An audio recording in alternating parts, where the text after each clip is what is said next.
Hello there. So I just have a quick update. I know I always say that I have a quick update and then the video ends up being 40 minutes long, but no, I'm hoping that this will definitely be a quick update. And I had a response from Beauty Glazed last night, or actually in the early hours of this morning, and I know that a lot of other people, I'll just scratch my chin. Yeah, anyway, I know that a lot of other people who contacted Beauty Glazed on Instagram, I know that a lot of other people got a response from them last night as well. So I just wanted to kind of keep you updated, keep you in the loop with any developments, just because I'm just trying not to create mass panic here. And I do get the sense that I think for the majority of us, I would say that we seem to be kind of on the same page with this, that we want Beauty Glazed to take responsibility and ownership for this issue. And, on a larger scale, it's that kind of, the conflict now about, do we want to still buy products with talc in them, or do we want to go talc free? And I get this sense that the majority of people probably don't want to go talc free. This is what I've been thinking about, right? So asbestos is phenomenally dangerous. Yes, it is. It can cause cancer and it can create chronic lung diseases. So it is undoubtedly an extremely dangerous mineral. But we love makeup. We love makeup. We just love makeup. We're makeup junkies. We're makeup addicts. We just love the makeup. And I suppose I can only speak from my perspective, but from my perspective, the question that I keep kind of coming back to is, would I go talc free, or am I going to kind of accept that there is maybe a risk with any product that contains talc? There is a slight risk because it doesn't have that all important certification to say this product has been tested for asbestos and we can guarantee it's asbestos free. Unless you have that certification on any product, we just don't know. We just don't know. And you can only imagine how many products, even on a daily basis, that we may use that contain talc. So on a daily basis, you could be opening yourself up to risk. But the way that I kind of am thinking about it, and have been for the past day or so, is that there's risk with everything in life. Everything carries risks. You could be crossing the street. You could get hit by a car. You could be driving your car. You could be in an accident. You could die. There's millions of car crashes every year, but that doesn't really stop us driving cars. So it's about the awareness, and it's about being conscious and knowledgeable of risks, like knowing there's a risk and then being knowledgeable about how to try and mitigate the risks. But ultimately there's a risk. And then we undertake activities and things in our lives knowing there's a risk, knowing how we can mitigate the risk, and knowing that whether we accept the risks or not. And there's some things that maybe we wouldn't be willing to accept the risks. I watched the Free Solo documentary a couple of weeks ago, which featured Alex Honnold, who is a free solo climber. And honestly, that is a massive risk. I mean, if you're familiar with the documentary and with Alex Honnold, you'll know what I'm talking about. But if you're not familiar, he basically is a professional kind of rock climber, but he a lot of the time won't use any ropes or anything. So he's doing it like he's free soloing because he has no ropes. And the documentary, which I would really, really encourage that you watch, although it does make you feel physically sick and terrified, and yeah, I could barely watch it some parts, but he had a life goal to climb a big massive rock. I don't think it's a mountain, I think it's a rock. Although it's a massive rock. To call it a rock would probably make it sound small, but it's fecking huge. So he really wanted to climb El Cap, which is it in Mexico? I don't know. El Capitan. I don't know where it is. It could even be in California. I don't know. I was too distracted just by being terrified.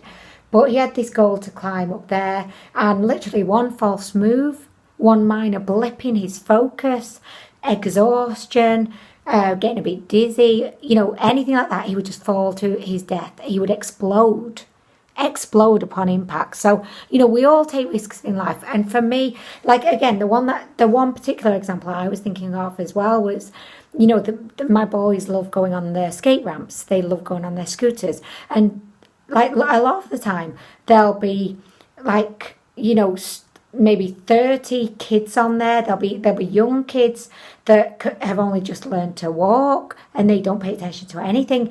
Then you've got the kids like who are 5 or 6. They're good. They know what they're doing. They're looking around. They're paying attention. Then you've got like the teenagers who just get pissed off with the younger kids, really, because they just get in the way all the time.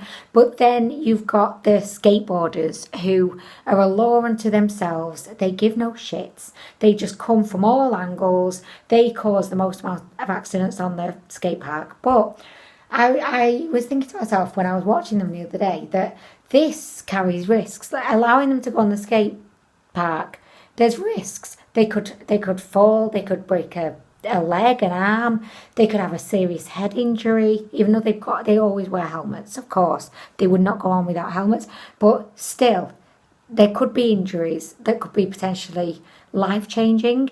But that doesn't mean that I'm going to stop them going on the skate park because they need to have fun. You've got to live your life. And for me, makeup is a huge part of my life. It's something that just brings me so much joy. And also, it's not just like the makeup, it's my channel. Like, my channel brings me, it's so much joy. It adds so much to my life. I love disappearing off upstairs and just, talking about makeup, trying on makeup. I love the interaction that I have with you guys because I'm an introvert, and it's one way that I feel very comfortable interacting because I'm sat in my room. I'm talking to a camera. There's no one actually around, so I feel very comfortable. But I also love the community that we've got. I love the interaction that I have with you guys and the connection. I love the connections. So therefore, the weighing up of the risks for me is based around that. So that's just something that's been on my mind recently, and I just really wanted to get it out. And it may or may not help you feel maybe a bit better about this situation or not, but ultimately, until there is a law in place that states that manufacturers and makeup brands have to be able to test and certify and guarantee that they take asbestos seriously and that they're going to be testing their products, whether they test every single batch or whether they do it here, there and everywhere just to show us that they give a shit. That would be something. It'd be a lot better than what we've got now. But do you know what? I didn't mean to talk for so long. And I'm going to proceed. I'm going to read you out the response I got from Beauty Glazed. And also, I've been trying to make contact today with one of the asbestos contractors that we use at work to see if they would be able to sample a few of my palettes. And I am, because I know this has been like a big question, I am going to send away my collab palette with You Can Be to be tested, because I just want the peace of mind, honestly, and I want to be able to confirm to you guys that yes, this is 100% safe. Because you know what, it's all very well me going on and on and on saying this is what I think brands should do, this is what I think should be done, they should be testing. Well, I think I'd be a bit of a hypocrite if I didn't get my own collab palette tested. Do you know what I mean? So I'm going to try to make that happen. I'm not saying I can, because I don't know if I can. The contractor that we use specialise in like testing, housing, like material type stuff. So I just don't know what reaction I'm going to get when I ask the managing director, could you test a few of my eyeshadow palettes, please? I have no idea. So we just don't know. But anyway, let me just get on to what the video was actually supposed to be about. And I'll tell you, I'll read out to you the response I got from Beauty Glazed on Instagram. So they start off the DM saying, hey, hello, baby. And I mean, I don't like that. I'm taking offence already. And I don't really take offence a lot to things. Like, I'm not one of these like knee-jerk taking offense kind of people, but they say, hey, hello baby. Don't call me baby for a start. Seriously, I'm not a baby and I'm not your baby. I'm no one's baby. Okay, so that got me off on the wrong foot. It definitely did. But she started, or he, I don't know the gender, but they say, I'm sorry, I just know that you send message to me this morning. English isn't great, but that's kind of expected, so they get a pass for that. It's fine. You know what, if I had to write something in probably like Chinese, it would not be anywhere as good as this. So I'm not knocking them at all. I feel kind of bad for even mentioning it now, but anyway, because someone told you, said you contact us by SMS here in YouTube. That's great. They seem to they've enjoyed my message. That's wonderful. First, we need to explain to you this account is our company account that you use to announce new products only. So I don't know you send message to me. So I think what she's trying to, or he is trying to say, is that they only use this particular Instagram account just to promote their new products. So maybe they don't really communicate regularly with their followers on this account. I just don't know. Maybe I should have sent a message via the website, via AliExpress. But honestly, like, I have no idea. So anyway, and then she sends me a screenshot of all the other people that have sent messages. He says, I'm so sorry, I just don't know. They say that they've had 99 plus DMs in the last few days. And this is, I think, from you guys just being the fabulous fact-finding detectives that you are. You've been sending messages, which is wonderful. And then they go on to say, okay then, for your questions, our company have recently known the case you talk about, so they were aware of it, which actually completely contradicts the message that one of my other followers got. You know what I mean? Already we're not off to a great trusting start here. We also hope that you could help us to clear to Republic. I don't know what that means. I think they're maybe insinuating that they're hoping that I could maybe try and feed back to people to try and clear their name, which I ain't going to do. I ain't doing that until I've got some facts and certification. Beauty Glazed. So then there's another message, which is strange, because that's like, they sent me a few messages, but now this is the actual message, because the first message was like all casual, like, and familiar. Hey, hi baby, hey baby. So this one starts off a lot more formally. Dear Anwen, thanks for your attention to Gorgeous Me palette.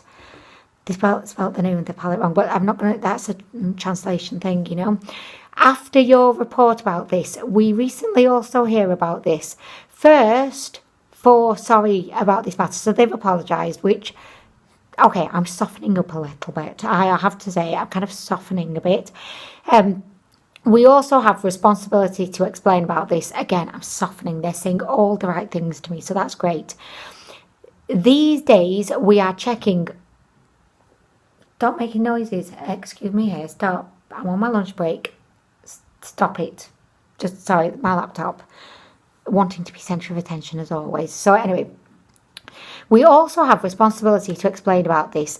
These days, we are checking all the tests of Gorgeous Me, which I actually think is a better name for the palette, honestly. It's kind of a bit funny, but anyway.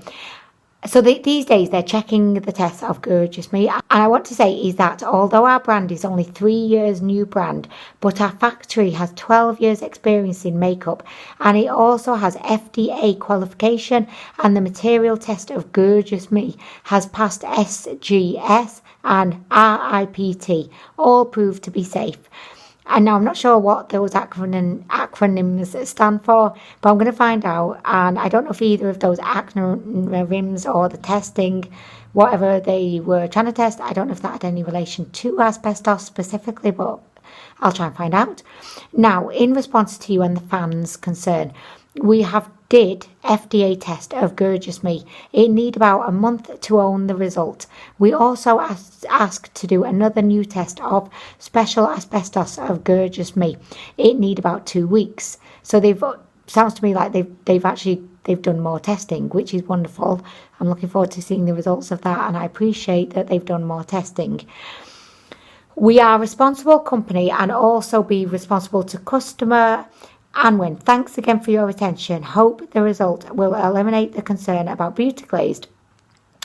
Anwen, if you need, we can send a certificate to you directly. Factory FDA, SGS, GMP, and for Gorgeous Me palette, we made test report and HRIPT. We can send you first, and then with the other certificate, ROK, we send you to you later. Sounds like they've done further testing and they have offered to send me the certificates when they get them back.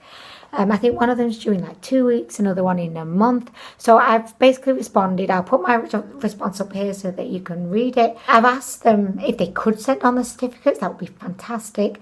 And if they could email them over to my work email address, because this is the email address that, you know, I'm most active on, because I'm here every day checking my work email, of course. So so I've asked them if they could do that. That would be really, really good. And I also just, you know, I wasn't going to try and be like confrontational with them, because it's not my nature to do that anyway. I just want to get to the bottom of this. So I just said to them, look, you know, we as fans of the brand, we just want to be reassured that you are taking this seriously. And communication is everything. People make mistakes, and I know that this is quite a large mistake, I get it, but I'm sure that there's many other brands that may have made the same mistake and are still making the same mistake and just haven't been found out. Do you know what I mean? So I just want to raise awareness, keep the awareness going, but I don't want to scare people. I want to try and deal with this in practical ways as best we can. Just focus on the facts, which is always really, really important, as opposed to like, you know, trying to dramatize things. I just want to stick with the facts, what we know. And I just want us all to be as aware as we can be. So anyway, I'm going to end the video here. I do have another video coming. I mean, I feel like I'm just going to keep going on about this. You may see random videos popping up. I'm going to, of course, update you as and when I get more info on whether I could get a few eyeshadow palettes tested, and particularly the collab palette that I did with You Can Be. So that is a big priority for me, which I'm really hoping that I can find a way to get done. So anyway, I'll keep you updated. Thank you so much for watching, and I'll be back soon with more info. Bye.